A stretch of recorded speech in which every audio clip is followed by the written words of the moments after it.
kept thinking about how are we going to shuttle back and forth in time and have those time periods feel distinct and yet not so distinct that the film feels halved? How does it feel cohesive and yet separate? I felt the best way to achieve that was through a really controlled color palette. When Zal and I were writing, we had a Louise Bourgeois book of her spiral works, which are these like incredible red watercolors that look like blood. They feel like murder or chaos. And then we also had a book of Agnes Martin's more sort of geometrical, precise line drawings. And those were all in these kind of like blues and blushes. And so I think those colors were always in my mind. And then when we went and scouted Iceland, the glaciers there had those same blues, this like aquamarine and then navy. And then the earth in some places had these blushes and these deep red colors. And so something about that all came together, and I made a kind of color palette board, and it was a combination of paintings and photographs and stills from other films, and it was like, these are the colors that would become A Murder at the End of the World. Britt and Zal have this creative team that they really like to involve in every aspect of every decision so that they can make sure that everything is working together to create the whole look and feel of the show. It's so hard to talk about Charlotta Bruce Christensen in like a soundbite because she is a universe. She said, when I was a young person, I used to get overwhelmed by the idea of space and how infinite space is. And she said, sometimes I feel the very same thing when I'm on the internet. Like I log on, I can type in anything and it can go anywhere, and I feel that same vastness of outer space as this new like inner space.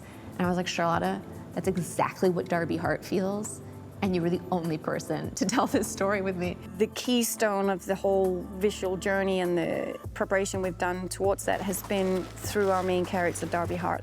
We're cutting from that white to like a deep red, and from the cold to the heat. That whole thing is again framing that personal point of view that we're trying to approach through Darby. To see her and Britt setting up shot after shot, and they're both so confident, so collaborative.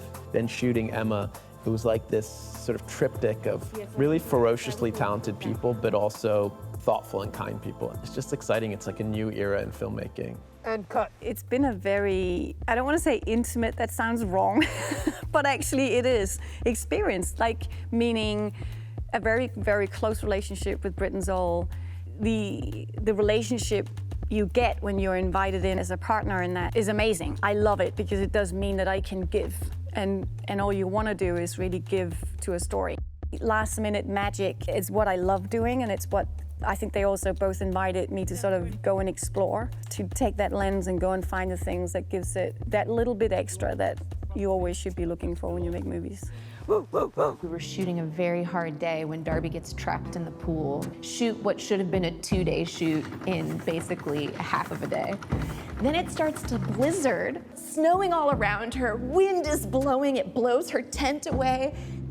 Okay, we are waiting on a gust of wind, standing by. Still talking to her crew on the walkie, and I'm still talking to her on the walkie, and we're setting up shots together and shooting this whole scene. And she's like, but we cannot give up. We know that we must get this scene because we'll never come back to Iceland. You know, the scene will be cut. And I'm like, I agree.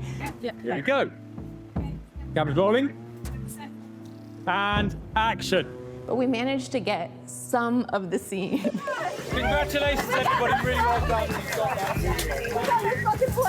Great job, guys. Thank you. That was tough. We did it. But that is the kind of commitment Charlotta has. She does not give up. Every day was a hard day. Every day was like a 6 to 7 page scene, sometimes 11 pages a day. It was mercenary, and we had to still find the light and the sensitivity and the delicacy inside the mercenary. And that was a challenge that only Charlotta Bruce Christensen could have met. I don't think anyone else in the world could have done it.